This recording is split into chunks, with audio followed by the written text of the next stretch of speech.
এই ভারতের মাটি শুধু মাটি নয়, এই মাটির প্রত্যেকটি কোণায় মিশে আছে অসংখ্য বীর শহীদের রক্ত।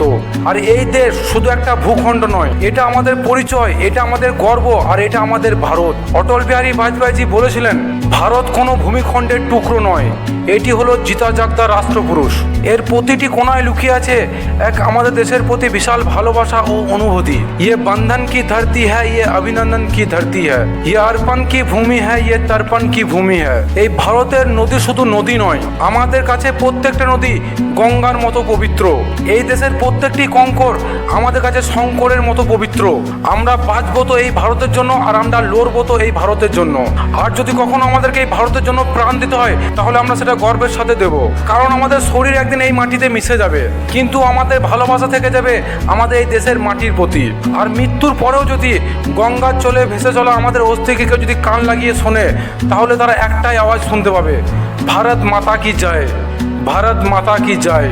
আজ 15ই আগস্ট এটা আমাদের কাছে একটা স্বাধীনতা দিবসের শুধু উৎসব নয়, এটা হলো সেই স্বাধীনতা যার জন্য অসংখ্য বীর যোদ্ধারা নিজেদের জীবন উৎসর্গ করেছেন। আজ আমরা তাদের স্মরণ করি, আজ আমরা তাদের শ্রদ্ধা করি, এবং আজ তাদেরকে আমরা স্যালুট জানাই। এবং আমরা আজকে প্রতিজ্ঞা করছি, আমরা আমাদের ভারত দেশকে আমরা ভালোবাসবো, এবং আমরা আমাদের ভারত দেশকে সম্মান করব, এবং আমরা নিজেদের কাজ দিয়ে এই ভারতকে শক্তিশালী করার চেষ্টা করব। আমরা শুধু ভারতকে ভালোই বাসি না, ভারত হলো আমাদের অস্তিত্বের অংশ। বন্দে মাতরম, জয় হিন্দ, ভারত মাতা কি জয়। শুভ স্বাধীনতা দিবস আজ 15ই আগস্ট। আমাদের গর্ব, আমাদের স্বাধীনতা।